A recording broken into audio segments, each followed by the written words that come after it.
जब मेरे पास पहला कॉल आया था कास्टिंग से, तो उन्होंने जब ये नरेशन दिया था, 2 लाइन का नरेशन दिया था कि ये कॉन्सेप्ट है, तो वो कॉन्सेप्ट सुन के ही मुझे बड़ा इंटरेस्टिंग लगा था। एंड फिर मुझे लगा था कि यार इस पे सोचा जा सकता है। फिर देन मेरी मीटिंग हुई सर से, the writers, directors, producers. And फिर उन्होंने जब स्टोरी नरेट की तो वो स्टोरी बहुत इंटरेस्टिंग लगी मुझे, किरदार बहुत इंटरेस्टिंग लगे। इनफैक्ट दोनों के किरदार बहुत इक्वल इक्वल हैं। एंड बहुत कम शोज़ बनते हैं जो विमेन सेंट्रिक होते हैं या विमेन लेड होते हैं, तो उसमें और ज़्यादा मज़ा आता है। एंड जितनी भी स्क्रिप्ट्स मेरे पास आई हैं, बहुत कम स्क्रिप्ट्स होती हैं जिसमें लड़कियों के पास कुछ करने को रहता है। तो ये वो वैसा शो था कि जिसमें करने को बहुत कुछ था। एंड फिर देन जब मैंने उसका स्क्रीन प्ले पढ़ा, तो आई गेस मैंने फर्स्ट एपिसोड का 2 पेज पढ़े थे एंड आई वाज लाइक कि ये तो मैं करूँगी, क्योंकि वो बहुत फन, इंटरेस्टिंग और बहुत ड्रामा वाला फील दे रहा था। तो मुझे था कि ये तो करना है and this will be something जो कि बहुत डिफरेंट है, मैंने कभी किया नहीं है।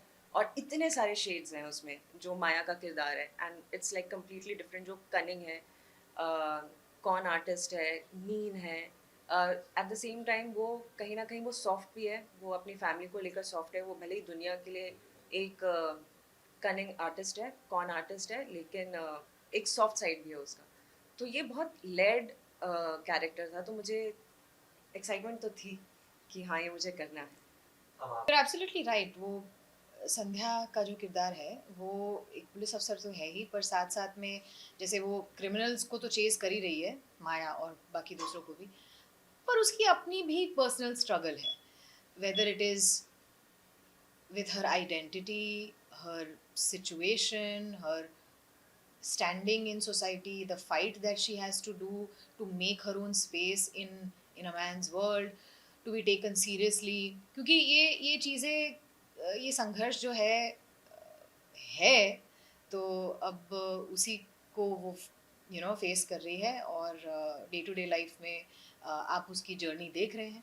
uh, पर going back to the question जो आपने पूछा था कि व्हाट वाज योर रिएक्शन जब ये किरदार आया था, मुझे ना उन शोज का हिस्सा बनने में सबसे ज़्यादा मज़ा आता है जो मैं सुन के ये कह सकूं कि हाँ, एज एन ऑडियंस ये मैं ज़रूर देखूंगी। If it excites me to that level कि हाँ ये मुझे देखना है, then I will most definitely be a part of it. क्योंकि दुगनी खुशी होती है ना कि आपको खुद पसंद है, तो आपका मन भी उसमें आप अपना मोर देन 100% दोगे, है ना। तो वही हुआ था जब मुझे पहला कॉल आया था और इन्होंने मुझे एक शॉर्ट में वन लाइनर बताया था। It really excited me, and then हमारे जो राइटर है रामेंद्र वशिष्ठ, उन्होंने, और हमारे प्रोड्यूसर नितिन शुक्ला, उन्होंने पूरी स्टोरी एक्सप्लेन की, and I had a twinkle in my eye. तो मैंने डिसाइड कर लिया था that I am definitely doing it, क्योंकि वो बहुत बहुत बहुत ज़्यादा अंदर से ना ऐसे स्पार्क हो गया था। देखो, एक चीज़ मैं कहूँगा, जब मैं पहली बार मुझे ये बताया गया इस कैरेक्टर के बारे में, तो मुझसे बोला गया कि हीरो है यार ये, है ना। मैंने बोला यार हीरो हीरो के रोल में ना बड़ा मतलब बड़ा वो मोनोटोनस सा होता है, अच्छा खासा शरीफ सा। कह रहे नहीं नहीं, शरीफ वाला हीरो नहीं है, ये बदमाश वाला हीरो है। मैंने बोला अच्छा, ये बदमाश वाला हीरो कैसे है। फिर उन्होंने बोला भाई उसका दिल टूटा है, ठीक है ना, उसका बेवकूफ़ कटा है। तो मैंने बोला ये तो फिर आम लड़कों की कहानी है भाई, तो मासी है। तो मेरे लिए ये एक चीज़ ऐसी थी कि ये एक ऐसा किरदार है कि 10 में से 9 लड़कों का तो बेवकूफ़ कटता ही है। बाकी आप बेवकूफ़ को रिप्लेस कर सकते हो बाकी वर्ड से, तो कटता ही है। तो मुझे लगा कि ऐसा किरदार बड़ा ही जनमानस में, सोसाइटी में, मतलब बड़ी प्रचुर मात्रा में मिलते हैं। यू अंडरस्टैंड, प्रचुर मात्रा मतलब, है ना, यस। खूब सारे संख्या में मिलते हैं। तो फिर हमें लगा कि यार ये तो करने जैसी चीज़ है, तो हमने कर लिया भाई। बस यही है सबसे इंटरेस्टिंग पार्ट हमारे किरदार का, कि बदमाश जरूर है, क्यों, पर प्यार में धोखा खाया हुआ है।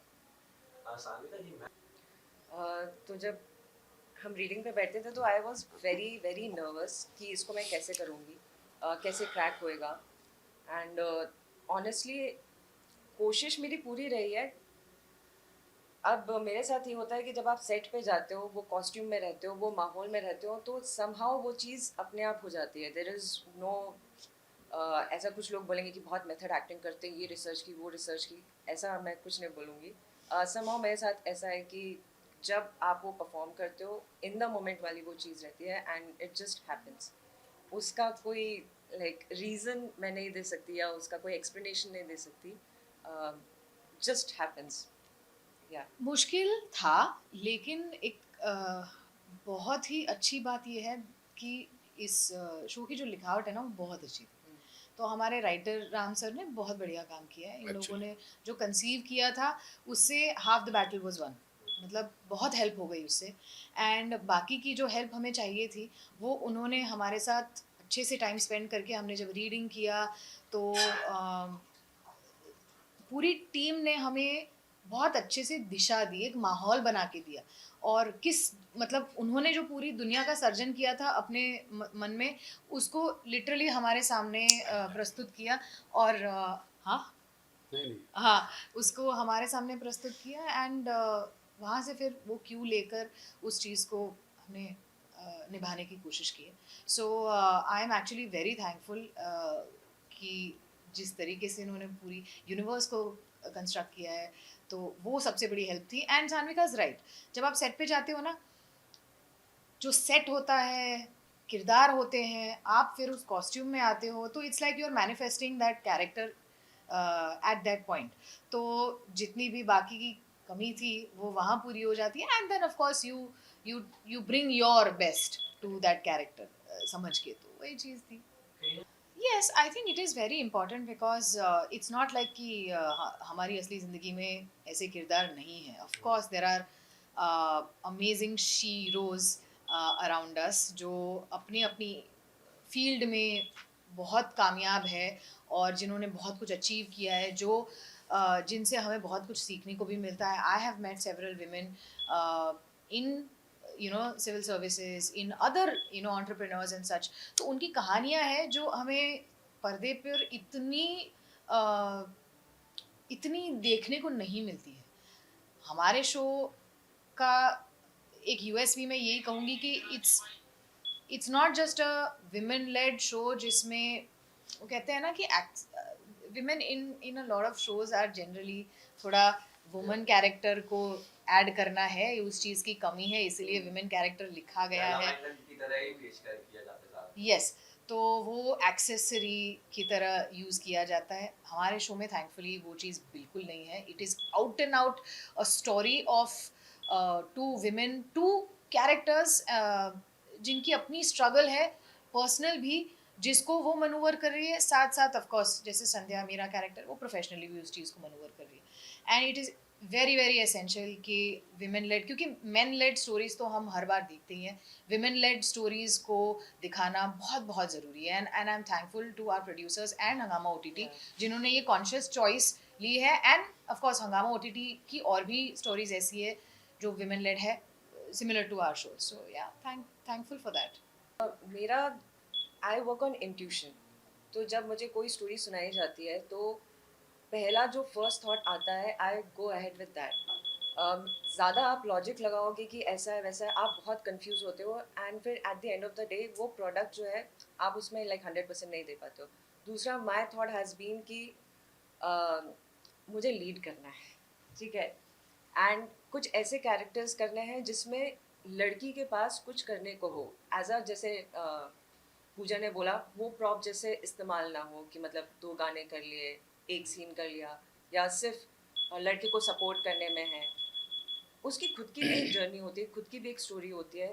तो मैं वैसे वाले किरदार निभाना चाहूँगी जिसमें एज एन आर्टिस्ट आपको सेटिस्फैक्शन हो, आपको करने में मज़ा आए, आपकी रिसर्च में मज़ा आए। तो इसलिए मैं ये चाह रही थी कि and I am very very grateful कि ये चीज़ मुझे मिली। And I am very grateful to the producers and Hungama OTT that they approached me and they considered that I'm like kind of fit for this character. So yeah, I'm grateful. Sir मैं आपसे जानना चाहूँगा, नहीं तारीफ भाई। कैसे मिल रही है? हाँ हाँ, देखो प्यार तो करती है ना मुझसे तो धोखे में मत रहना। हाँ, देखो भाई, धोखे में रह के ही शांति से जी सकते हो जीवन, समझे। और जहाँ तुम्हें पता चल गया सच, उसी दिन धरती फट जाएगी और तुम जाओगे अंदर। तो धोखा बना रहना चाहिए लाइफ में, ठीक है, तो तुम बड़े हो गए हो, तुम्हें भी मिला ही होगा, ठीक है। ऐसा तो कोई है नहीं माई का लाल जी। ऐसे हाँ, कैसे गहरी बातें करते हैं, लाइफ लेसन्स दे जाता हाँ, है। नहीं मतलब यार वो इंसान ही क्या, मतलब जिसकी कोई का कहते हैं ना, जब तक धोखा खुद को ना मिले वो तब तक जवानी याद जवानी का जिसकी कोई कहानी ना हो, और वो कहानी का जिसमें धोखा ना हो, ठीक है। तो मैं एक ही बात कहूँगा, वैसे तो ये लोग दोनों लोगों ने बहुत अच्छे तरीके से इसको कह दिया है। कोई भी कलाकार ना, कितने से बड़ा कलाकार हो, जब किसी नए सेट पर जाता है तो थोड़ा सा असहज रहता है, ठीक है। उस किरदार में घुसने में, उस चरित्र को निभाने में थोड़ा सा वो डिस्टर्ब रहता है, परेशान रहता है। जब वो एक समय देता है ना उसको, तब जाकर के वो किरदार पनपता है, फूलता है, फलता है, बड़ा होता है। और अगर ऐसा नहीं हो रहा है, वो पहले दिन से ही अच्छा परफॉर्म कर रहा है, तो ये बात मान लो, जान लो कि वो बहुत सुंदर लिखा हुआ है, बहुत प्यारा लिखा हुआ है। उसके अलावा जो चारों तरफ की वाइब है, जो कि हमारे डायरेक्टर क्रिएट करते हैं, हमारा प्रोडक्शन क्रिएट करता है, वो अगर सोने पे सुहागा वाला काम करता है, तो जब आपके किरदार के लिए तैयार होते हैं, आप अपने रूम से, वैनिटी से निकलते हैं उस चरित्र के कपड़े ओढ़ करके, फिर आप उस डायलॉग्स को पढ़ते हैं, उस किरदार को पढ़ते हैं, और जैसा कि इसने कहा कि हम लोग रिहर्सल में ही किरदारों को जान चुके थे, तो इतनी सुंदर लिखावट है ना ये। और दुष्ट पापी तो हम लोग पहले से ही हैं, कलाकार होता ही है ना, वो तो पानी की तरह होता है, जिस बर्तन में डालोगे वैसा हो जाएगा। तो वैसे वाले तो हम लोग हैं, ठीक है, हमको हमारा काम मालूम है। और अगर किसी ने अच्छा लिख दिया तो लुटेरी दुल्हन बन जाता है, तो ये अच्छा बन गया है, समझ रहे हो। आई थिंक मुझे लगता है कि एक सबसे अच्छी बात ओटीटी प्लेटफॉर्म्स, ये जो मीडियम है उसके आ जाने से ये हुई है कि ऐसी बहुत सारी कहानियाँ थी और अभी भी है जो प्रोड्यूसर्स, नेटवर्क्स, राइटर्स कहना चाहते थे पर उतना कह नहीं पाते थे। टेलीविज़न पे एक एसएनपी मतलब आपके ऑब्वियसली लिमिटेशंस है कि आप उसको दिखा सकते हैं, क्या दिखा सकते हैं, ऑडियंस उसकी बहुत ही अलग है। फिल्मों में ड्यूरेशन बहुत छोटा मिलता है, कहानियाँ काफ़ी उस ड्यूरेशन में सीमित नहीं कर पाते हैं हम। तो विथ ओटीटी आई थिंक वो एक मिडिल ग्राउंड मिल गया है कि आप एक तो रेगुलेशंस थोड़े से मतलब लाइट है, उतने स्ट्रिक्ट है नहीं फिलहाल, and I hope it stage that way. और अब बहुत सारे प्लेटफॉर्म्स भी हो गए हैं, तो एक नई ऑडियंस भी हुई है और नए तरीके से हम उसको देख भी रहे हैं। तो थैंकफुली उसकी वजह से काम भी बढ़ा है, कहानियाँ भी बढ़ी है, लोग अब अलग अलग तरह का एक्सपेरिमेंट कर पा रहे हैं, from actors to technicians to writers to networks. तो ये एक बहुत कमाल की चीज़ हुई है। मैं आपसे लोग यार कैसी बात कर रहे हैं, प्यार मिला बोल के करके बताओ भाई। मुझे ऐसा लगता है कि मारे ओटीटी के आने से सारे एक्टर्स को अपॉर्चुनिटी की जो अपॉर्चुनिटीज़ बहुत हो गई है जो कि पहले अवेलेबल नहीं थे। जब हम पहले की मूवीज़ देखें, बहुत अच्छे अच्छे एक्टर्स जो एनएसडी के actors, trained actors, theatre actors, वो इतने अच्छे होने के बावजूद उनको वो जो क्रेडिट उनको मिलना चाहिए वो उनको उस टाइम पे वो नहीं मिल पाता था। अभी ओटीटी के आने की वजह से इतने सारे किरदार हैं, अलग अलग वेरिएड किरदार हैं, तो वो जब उनको वो चीज़ वो मिलती है, मतलब जो यंगस्टर्स है तो उनको तो वो मिल ही रही है, उनकी अपॉर्चुनिटीज़ तो डेफिनेटली है, लेकिन जब आप सीनियर एक्टर्स को देखते हो getting their credits, their due credits, तो उसके लिए बहुत खुशी मिलती है। एंड ऑल्सो ओटीटी के आने की वजह से सारे जो ऑडियंस है, ऑडियंस का पर्सपेक्टिव बहुत बदला है। पहले हमारे पास लिमिटेड मूवीज़ होती थी, अब हर जगह की मूवीज़ है, इंटरनेशनल मूवीज़ है, इंटरनेशनल सीरीज़ हैं, तो लोगों को कंटेंट जो है वो डिफरेंट टाइप का content, they have been introduced to different type of contents. तो उस कारण लोगों की भी जो डिमांड है, जो हमारे इंडियंस की डिमांड है for the content, for good cinema, for the good story, तो वो ज़्यादा बढ़ गई है। तो I think now people realise कि ओके हमें कंटेंट बनाना चाहिए। थैंकफुली आपको सिर्फ content- एक ही लैंग्वेज से सीमित नहीं है ना, हाँ। हिंदी में सीमित नहीं है, आप रीजनल स्टोरीज भी देख रहे हैं। डिफरेंट डिफरेंट ओटीटीज पे आप डिफरेंट लैंग्वेजेस पे डिफरेंट रीजन्स की कहानी है, जैसे हमारी हार्टलैंड की कहानी है। हाँ। तो तो ये भी एक बहुत बढ़िया बात है। एक अच्छी बात वही है, इन दोनों लोगों ने कह दी है कि वो सारी जो अनसेड कहानियां हैं, उन लोगों को भी मंच मिल रहा है, अब उन लोगों को स्थान मिल रहा है। और नो डाउट मंच मिल रहा है तो बहुत सारे एक्टर लोग, बहुत सारे टेक्नीशियंस लोग बहुत सारे कहानीकार लोग, बहुत सारे प्रोड्यूसर इंट्रोड्यूस हो रहे हैं। सब लोगों को मतलब बहुत बहुत रोजगार बढ़ रहा है भाई, और काम बढ़ रहा है, और ऑडियंस के पास में ना अब उनके पास वैरायटी है। सबसे खास बात ये है कि आप ये भी देख सकते हो, आप वो भी देख सकते हो, A to Z मसाला है। पहले क्या था, डेफिनेटली अब तो 15 सेकंड का रील हम लोग यूं करते रहते हैं ना, तो हम लोग की आदत हो गई है, इसीलिए हमने 25 मिनट से ज़्यादा का नहीं बनाया है ना। आप देखो खुशी खुशी, एकदम मतलब फास्ट स्पेस का ड्रामा है, और 2-2.5 घंटे में आप लोग मतलब संपन्न हो जाओगे। जितनी देर में पुलाव, राजमा, छोला सब बन के रेडी होगा, खाते खाते खाते खत्म। उसमें तो बहुत सारे किरदार है, तो मुझे मैं क्या पता नहीं बनूं, कि मैं क्या बनूं। मैं एज सान्विका मैं आपको रिक्वेस्ट करना चाहूंगी कि प्लीज हमारा शो आ चुका है लुटेरी दुल्हन हंगामा OTT पे, प्लीज जाइए देखिए। हम लोग ने बहुत प्यार से बनाया है और आपको इसमें बहुत सारे फ्लेवर्स मिलेंगे, एंड आई एम श्योर आप लोग जरूर एंजॉय करेंगे इसे। तो please please go and watch our show Luteri Dulhan. हम ये कह रहे हैं कि जो जो दोनों मोड़ियाँ हमारे अगल बगल में बैठी हैं, इन दोनों ने भर के धमाल करो है उसमें। तो जो लोग भी MP, UP, बिहार और ऐसे इन मिट्टी वाली जगहों से हैं, जहाँ लोगों के लिए ये जो सीरीज है वो बहुत ही इंटरटेनिंग है। तो मैं और हम ये कहब कि भैया रउआ लोग आई जा, हंगामा OTT के डाउनलोड करी जा, देखी जा, और सबके मज़ा आई। मैं गुजराती इंस्पेक्टर बोल। संध्या, मैं हाँ हाँ, ये मैं गुजराती देखो बोल। मैं गुजरात की ऑडियंस में गुजराती हूँ, तो मैं गुजराती में गुहार लगा देती हूँ। તો હંગામા OTT પર મારો નવો શો આવી રહ્યો છે, જેમાં અમે બધા જ છે. મનમોહન તિવારી નેત્રાનું કેરેક્ટર ભજવે છે, અને સાન્વિકા માયા લુટેરી દુલ્હનનું કેરેક્ટર ભજવે છે. તમને જોવામાં ખૂબ મજા આવશે.